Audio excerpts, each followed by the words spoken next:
बाज एक ऐसा पक्षी है जो आसमान की ऊंचाई से जमीन पर मौजूद शिकार को देख लेता है और तेज रफ्तार से जमीन पर आकर उसका शिकार करता है, जबकि जहरीले सांप भी शिकार करने में काफी माहिर होते हैं। ऐसे में जरा सोचिए, अगर किसी बाज की नजर सांप पर पड़ जाए और दोनों के बीच जंग छिड़ जाए तो क्या होगा। एक ऐसा ही हैरान करने वाला एक्सक्लूसिव वीडियो हमारे पास है, जिसमें एक बाज की नजर जहरीले सांप पर पड़ जाती है, फिर वो नागराज का खौफनाक अंदाज में शिकार करता है, जिसे देखने के बाद आप भी हैरान हो जाएंगे। नेवला, बाज या चील सांप को न सिर्फ शिकार करते हैं बल्कि उसे जिंदा निगल भी जाते हैं। वैसे तो किसी बाज की नजर अगर सांप पर पड़ जाए तो वह उसे अपने पंजों में दबोचकर आसमान में उड़ जाता है। हालांकि इस वीडियो में बाज ने एक जहरीले सांप को दबोच लिया है और उसका शिकार करने लगा। सांप चाहकर भी खुद को बाज के पंजे से छुड़ा नहीं पा रहा है। वीडियो में देखा जा सकता है कि किस तरह से बाज के पंजों में दबा सांप उसके चंगुल से छूटने के लिए छटपटा रहा है। इसके बावजूद बाज की मजबूत पकड़ ढीली नहीं पड़ रही है। हालांकि लोगों के डर से कुछ देर बाद बाज सांप को छोड़कर उड़ जाता है और सांप भी घायल अवस्था में सड़क किनारे झाड़ियों में छुप जाता है। दरअसल यह वीडियो केकड़ी के कोटा रोड का है, जहां पर सांप सड़क को पार करता है, लेकिन बाज की नजर उस पर पड़ जाती है और इस नजारे को मोबाइल में कैद कर लिया जाता है। ब्यूरो रिपोर्ट, केकड़ी तक। उत्तरी भारत में हुई बर्फबारी से केकड़ी इलाके में शीतलहर ने लोगों को ठिठुरा दिया है। बीती रात पड़ी हाड़ कपाने वाली सर्दी ने लोगों को दूजनी छुटा दी। शीतलहर से अगेती फसलों में नुकसान की आशंका भी जताई गई है। बीती रात को सबसे ज्यादा सर्द रात रहने से सुबह खेतों सहित कई जगहों पर बर्फ की परतें जम गई। सुबह भी मौसम काफी सर्द रहा, जिससे लोग घरों में दुबके रहे। दिन निकलने के साथ ही धूप खिलने के बाद लोगों को सर्द हवाओं से काफी हद तक राहत मिली। सर्दी के सितम ने लोगों की दिनचर्या भी बदल दी है। यूं तो मौसम का मिजाज शुक्रवार रात से ही बिगड़ गया था।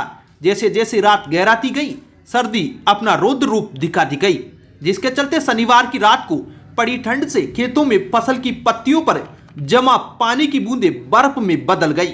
शीतलहर के चलते अगेती फसल, सरसों व सब्जियों में नुकसान की आशंका जताई गई है।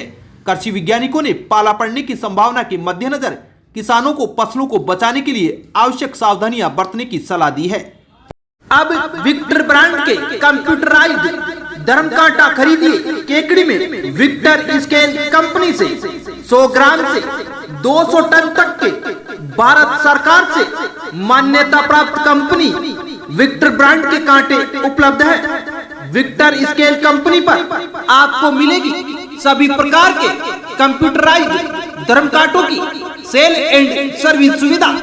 विक्टर स्केल कंपनी पर Rajasthan online mining TP Revanna software भी उपलब्ध। तो देर किस बात की, धर्म कांटे खरीदने के लिए आज ही संपर्क करें। मिलने का पता Mewara complex, Gopal petrol pump के सामने, कोटा रोड, केकड़ी। केकड़ी में स्वामी विवेकानंद स्मृति में आयोजित केकड़ी ओपन बैडमिंटन प्रतियोगिता तृतीय के दूसरे दिन सभी मैच रोमांचक रहे। प्रतियोगिता सचिव मनोज कुमार ने बताया कि देवली के जेपी यादव आर्यन ने केकड़ी के तनिष जैन प्रथम जांगीर को 2-0 से, केकड़ी के अवधेश बुद्धि प्रकाश चौधरी ने देवली के सुनील अक्षय को 2-0 से, बूंदी के मनीष पारिक, विशाल राठौड़ ने केकड़ी के महेश नामा प्रदुमन सामरिया को 2-1 से, बूंदी के गुरसेवक लक्ष्य सिंह ने केकड़ी के रवि सोनी संदीप न्याती को 2-0 से हराकर युवा डबल्स के सेमीफाइनल में प्रवेश किया है। संयोजक सत्यनारायण चौधरी ने बताया कि सीनियर डबल में देवली के पीयूष जैन, रविंद्र शर्मा ने केकड़ी के सत्यनारायण चौधरी, सतीश माहेश्वरी को 2-1 से, देवली के डॉक्टर राजेंद्र श्याम सुंदर ने केकड़ी के मुकेश शर्मा, प्रहलाद स्वामी को 2-1 से हराकर फाइनल में प्रवेश किया। अंडर 17 में केकड़ी के अमन होत चंदानी, सार्थक शाह व देवली के अवि जैन, अर्पण सिंगल ने फाइनल में प्रवेश किया है। केकड़ी में दिव्यांग सेवा सारथी सेवा संस्थान का 5वां स्थापना दिवस आज मनाया गया। इस मौके पर आयोजित समारोह में मुख्य अतिथि के रूप में एमएलडी मेमोरियल संस्थान के डॉक्टर अविनाश दुबे मौजूद थे। अध्यक्षता संस्थान के विक्रम सिंह राव ने की। मुख्य अतिथि अविनाश दुबे ने अपने उद्बोधन में जरूरतमंद को हर संभव सहयोग करने की अपील की। समारोह में संस्थान की ओर से एक अनाथ दिव्यांग को व्हील चेयर वितरित की गई। सरसड़ी निवासी अनाथ दिव्यांग शिवम जाट के माता पिता का निधन हो चुका है। उसको संस्थान की ओर से व्हील चेयर निःशुल्क वितरित की गई। डॉक्टर अविनाश दुबे ने भी अनाथ दिव्यांग की परिस्थितियों को देखते हुए 2100 रुपए का आर्थिक सहयोग किया। इस मौके पर दिव्यांग सारथी सेवा संस्थान के संयोजक ओम प्रकाश गुर्जर, सचिव संदीप कुमार शर्मा, कोषाध्यक्ष शिवशंकर शर्मा, बागचंद जाट, ओम प्रकाश माड़ी, महावीर जाट, रामराज चौधरी, शंकरलाल जाट सहित अन्य लोग मौजूद थे।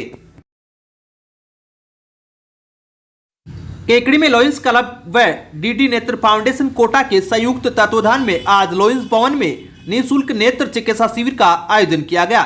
चिकित्सा शिविर का शुभारंभ मुख्य अतिथि नगरपालिका अध्यक्ष कमलेश साहू, विशिष्ट अतिथि project chairman doctor Brajesh Gupta, lions club अध्यक्ष एहसान न्याती व चार्टर सदस्य विनय कटारिया ने भगवान गणेश की प्रतिमा के समक्ष दीप प्रज्वलन कर किया। इस मौके पर मुख्य अतिथि पालिका अध्यक्ष कमलेश साहू ने कहा कि आंख है तो जहां है, आंख के बिना जीवन में सारे सुख अधूरे हैं। नेत्र ज्योति ही दुनिया के सुखों को सुशोभित करती है। विशिष्ट अतिथि डॉक्टर ब्रजेश गुप्ता ने कहा कि लॉयंस क्लब के बैनर तले किए जा रहे ऑपरेशन मानव सेवार्थ के लिए हैं। लॉयंस क्लब अध्यक्ष एहसान न्याती ने कहा कि मानव सेवा से जो बढ़कर दुनिया में कोई धर्म नहीं है। सभी सक्षम व्यक्तियों को मानव सेवा जैसे पुण्यार्थ कार्य करते रहना चाहिए। लॉयंस क्लब के सचिव निरंजन चौधरी ने बताया कि शिविर में ऑपरेशन के लिए चयनित 124 मरीजों को बसों से कोटा के डीडी अस्पताल ले जाया गया है, जिनके ऑपरेशन सोमवार को होंगे।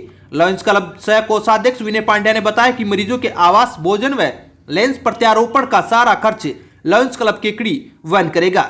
शिविर में डीडी नेत्र फाउंडेशन कोटा के नेत्र विशेषज्ञ doctor Anamika, doctor Apurva, compounder Anees Suman, Lokesh Sharma, Durgesh Nayak, Rohit, Praveen Kumar, Arjun Lal, Giriraj, Sukhlal, Mangilal Kumawat, Rampal, Asaram Jangid, Rakesh Jain, Dinesh Garg, Rakesh Joshi, Murari Garg ने सराहनीय सहयोग किया।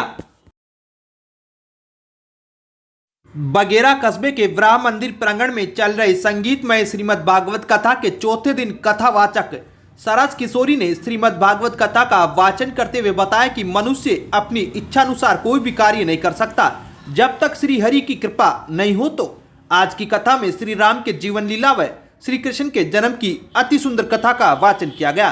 कथा में उन्होंने बताया कि मथुरा के राजा कंस ने अपनी इच्छा से अमर बनने की इच्छा जाहिर की, लेकिन भगवान ने श्री कृष्ण रूप में जन्म लेकर कंस का वध कर पृथ्वी को अधर्म के बोझ से निजात दिलाई। कथा के मुख्य यजमान महावीर प्रसाद उपाध्याय थे। पांडाल में नंद उत्सव पर श्रद्धालुओं ने नंद के आनंद भयो जय कन्हैया लाल की, हाथी घोड़ा पाल की जय कन्हैया लाल की के उद्घोष से वातावरण को धर्ममय बना दिया। कथा में भगवान कृष्ण की बाल लीला की जीवंत झांकी सजाई गई।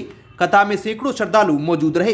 अंत में श्रीमद् भागवत कथा की महाआरती की गई व प्रसाद वितरण किया गया।